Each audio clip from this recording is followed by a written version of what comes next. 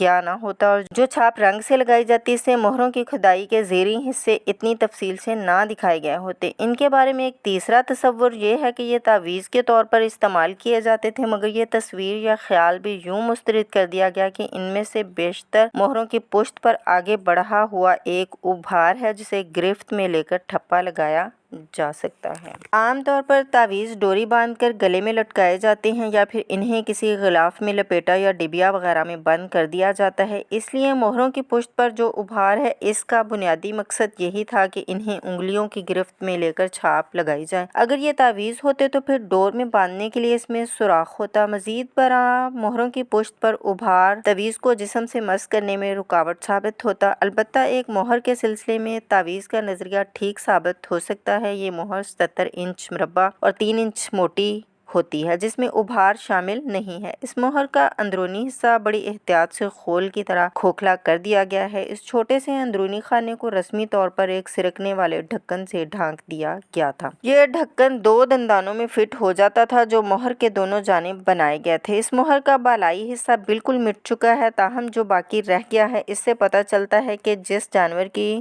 شبیہ بنائی گئی تھی ارنا گھوڑا ہے۔ اس کے علاوہ تحریر وہی ہے جو دوسری مہروں پر ثبت ہے۔ اس تعویذ کے اندر جو بہت مختصر سی کھوکھلی جگہ باقی رہ گئی ہے وہ غالباً کسی خفیہ چیز کے رکھنے کے لیے بنائی گئی ہے۔ ممکن ہے یہ خفیہ شے تانبے کی وہ ننھی سی ٹکیا ہو جیسی کہ بڑی تعداد میں موہنجودڑو میں پائی گئی ہے، یا پھر کسی چمڑے یا درخت کی چھال پر تحریر شدہ کوئی نقش جو طے کر کے اس میں رکھا جا سکتا ہو۔ اس قسم کا نقش جیسے مصری رسم الخط تعویذ اور مہر دونوں ہی کے کام آیا کرتا تھا۔ اگر ان پر کوئی تحریر نہ ہوتی تو پھر یہ مہریں بے سود ثابت ہوتی کیونکہ ان میں سے اکثر پر جانور بنے ہوئے ہیں، باپ اور بیٹا۔ مغربی پاکستان کے سابق گورنر امیر محمد خان متوفی 1967 نے یورپ میں زرعی سائنس کی اعلیٰ تعلیم حاصل کی تھی۔ صدر ایوب کی حکومت کے زمانے میں پاکستان میں جو سبز انقلاب آیا تھا اس کا سہرا دراصل ملک امیر محمد خان ہی کے سر ہے، جو اس وقت پاکستان کے غذائی و زرعی کمیشن کے صدر تھے اور بعد میں اپنی خدمات کے اعتراف میں گورنر بنا دیے گئے۔ وہ مشرقی تہذیب کا نمونہ تھے۔ گورنر ہاؤس میں نماز روزہ کی سختی سے پابندی کرتے اور ان کے گھر کی خواتین ہمیشہ پردے میں رہتیں۔ جب پاکستان کے تیسرے منصوبہ میں خاندانی منصوبہ بندی کے لیے 30 کروڑ روپے کی رقم رکھی گئی تو انہوں نے اس کی مخالفت کی بات بڑھتی گئی،